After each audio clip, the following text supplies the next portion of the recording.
अस्सलाम वालेकुम बिस्मिल्लाहिर्रहमानिर्रहीम। शुरू करते अल्लाह के नाम से जो बहुत बड़ा मेहरबान नहायत रहम करने वाला है। अल्लाह पाक की ज़ात मालिक है, खालिक है, राज़िक है। सारी कायनात को पालने वाली ज़ात अल्लाह की ज़ात है। और दुनिया में जो कुछ भी नज़र आ रहा है सब अल्लाह की ज़ात का ही है। इज़्ज़त ज़िल्लत मालिकुल मुल्क की है। अल्लाह पाक जिसे चाहे इज़्ज़त दे दे, जिसे चाहे ज़िल्लत दे दे। वो मर्ज़ी का मालिक है, जिसे मौत दे दे और जिसको मर्ज़ी की ज़िंदगी दे दे वही मालिक है। उसी के पास जाना है और उसी से हुक्म से हम आए हैं दुनिया में।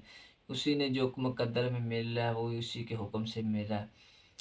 हर चीज़ बदलने वाली वो ज़ात है। अब चलते हैं व्लॉगिंग की तरफ। और उससे पहले ये है कि मेरे चैनल को सब्सक्राइब करें ताकि जितनी भी नई स्टोरी आने वाली, नई वीडियो आने वाली और आपको मिलती रहे और आप उससे एंजॉय करते रहें। और अभी आज एक औरत का वाक़या है जो थी तो अमीर घराने की, लेकिन उन्होंने अपनी दुआओं में, उनकी औलाद नहीं थी, दुआओं में मांगा, उनकी दुआ कबूल हो गई। बाद में उसके साथ क्या हुआ आपको उसका वाक़या सुनाते हैं। लेकिन ऐसी चीज़ दुआ में कभी भी नहीं ऐसी मांगनी चाहिए कि या अल्लाह मेरी औलाद नहीं है और मुझे मेरी ये माल दौलत सारा छीन ले और मुझे औलाद दे दे। फिर अल्लाह पाक की ज़ात ने फिर ऐसे ही किया तो उसकी दुआएं कबूल हो गई थी। तो ऐसे कभी भी नहीं मांगनी। दुआओं का कोई पता नहीं होता। जितनी भी दुआएं मांगी हैं जो आपको नहीं मिली, ये आखिर में आपको क़यामत वाले दिन इन दुआओं का फ़ायदा मिल जाएगा। दुआ कोई भी आपकी रद्द नहीं होगी। तो इसलिए दुआ हमेशा अल्लाह पाक की ज़ात से वो मांगें जो आपके लिए बेहतर भी हो। सबके लिए दुआ मांगें। जो सबके लिए दुआ मांगेंगे वो सबसे पहले आपको ही कुछ मिलेगा, लेकिन सबसे पहले सारी उम्मत के लिए, अपने रिश्तेदारों के लिए, दोस्तों के लिए, बहनों के लिए, भाइयों के लिए कोई भी ऐसी दुआ सबके लिए मांगे। सबसे पहले सारी उम्मत के लिए मांगे। 100% 100% नबी पाक वसल्लम पे दीन जिंदा करने वाली बन जाइए उम्मत। और अब चलते हैं व्लॉगिंग की तरफ। स्टोरी सुनाते हैं उस औरत की। वाक़या क्या है जी। नवंबर की एक एक सर्द रातों में 11 बजे दरवाज़ा पर दस्तक हुआ।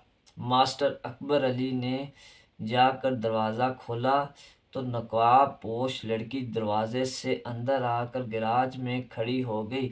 बोली, सर 500 रुपये मिल जाएंगे? मास्टर साहब ने पूछा। आप है कौन बताएं? तो यही। इस लड़की ने चेहरे से नकाब हटाया और बोली, मैं आपकी शागिर्द आसिया रहमत हूँ। बच्ची सुबह से भूखे हैं। बच्चे यानी वो कह रही है बच्चे मेरे सुबह से भूखे हैं। बच्चे सुबह से भूखे हैं। छोटा बच्चा तो भूख से नडाल हो चुका, रो रहा है कि दूध पीना है। मास्टर साहब ने इस 1000 देना चाहा मगर इसने 500 रुपये ही लिया और चली गई। अड्डे पर जाकर इसने 1 किलो दूध लिया। होटल से दाल की एक प्लेट और 10 रुपए की रोटियां लेकर घर गई। आसिया रहमा एक ऐसी लड़की थी जो कि सुबह, दोपहर और शाम में सूट बदला करती इतनी अमीर थी। सोने का चम्मच मुंह में लेकर पैदा हुई थी। बाप मंडी में गले का ताजर था। उसका बाप मंडी में गले का ताजर था, इतना अमीर था। और शादी भी चाचा के घर एम पले पले बले घराने में हुई थी। 10 साल गुजर गए मगर लाखों कोशिशों की तफजीज दुआओं के बाद भी औलाद ना हो सकी। एक रात आसिया ने तहज्जुद पढ़ी और दुआ की कि या अल्लाह मेरी किस्मत में लाख रिज़्क कम कर दे। ये दुआ से लाख रिज़्क कम कर दे और मुझे गरीब कर दो। इसके बदले मुझे औलाद देना चाहा। फिर हर सूरत में माँ बनना चाहती हूँ। मुझे रिज़्क और माल और दौलत की हिरस नहीं है। अगली सुबह खामन को दिल का दौरा पड़ा। जो उसके साथ था अगली सुबह ही अल्लाह पाक के साथ दुआएं कबूल हो गई। अगली सुबह उनको दिल का दौरा पड़ा और दुकान पर ही फात हो गई। सारा कारोबार 3 भाइयों ने समेट कर बेवा को ये कह दिया कि वो मकरूज था, यानी वो कर्जे में डला हुआ था, मकरूज था।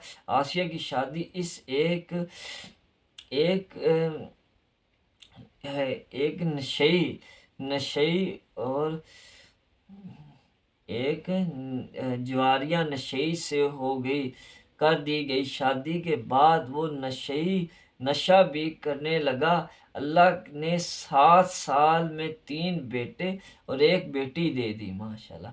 खामन अब नशे की इस हालत में कि वो बजूर ब्लड यानी टीके लगाने, इतना सख्त नशा, टीके लगा के वो जो शीशे वगैरह टीके से नशा वगैरह करते हैं, अल्लाह माफ़ करे, अल्लाह हदायत दे। तो नाफ कट लगा के उससे फिर टीके लगाते हैं या खून निकाल के उस नशे में डाल कर ऐसे को करते हैं। और इनसे ऊपर कोई पाउडर वगैरह भी पीता था, पाउडरी भी था, टिक्के लगाया करता, घर बेच कर घर भी जुए में हार चुका था।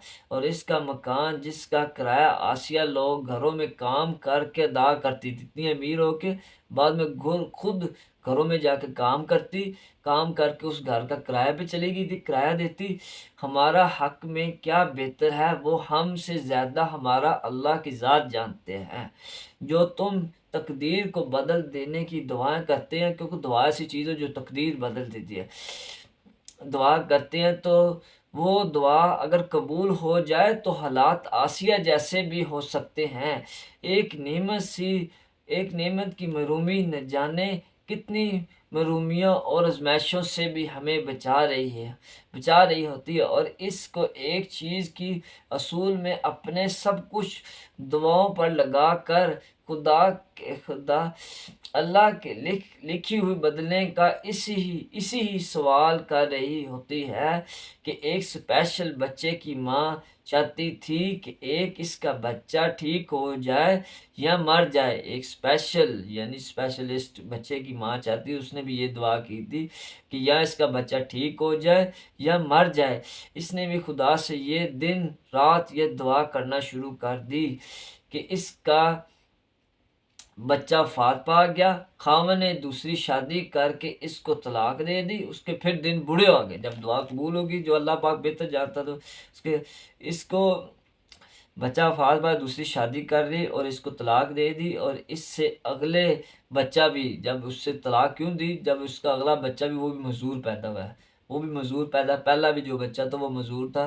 तो वो ये औरत दुआ करती थी कि यहाँ तो ये बच्चा मर जाए, फात पाए तो यहाँ ये ठीक हो जाए। तो अल्लाह पाक ने उसको मौत दे दी बच्चे। और फिर इस औरत के फिर दिन ऐसे फिरे, ऐसे इस पे ये दूसरी औरत आशिया से मजबूर हो गया। जब तक वो बच्चा जिंदा था इसका खावन बीवी से इतनी मोहब्बत करता था कि जिस मोहब्बत की दास्तां मजनू और लैला और रांझे का किरदार हुआ। जिस बच्चे को वो आजमाइश समझती थी, वो आजमाइश समझती, ये तो मेरी आजमाइशें हैं, आजमाइश समझती थी, इसने ही तो एक बड़ी आजमाइश को रोक रखी थी। कभी भी आजमाइश या मुश्किल मुंह से ना मांगे। एक ख़ास नेमत के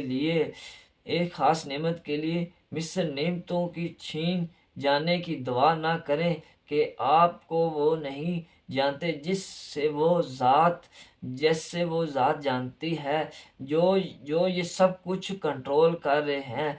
उसी की कुदरत का एक ख़ास निज़ाम है जिसको गौर व फिक्र करने वाले और किस्मत समझ कर सकते हैं। दुआओं में याद रखें और चलते हैं। नेक्स्ट वीडियो में मिलेंगे। और उससे पहले मेरे चैनल को सब्सक्राइब करें। और अल्लाह हाफिज़, अस्सलाम वालेकुम।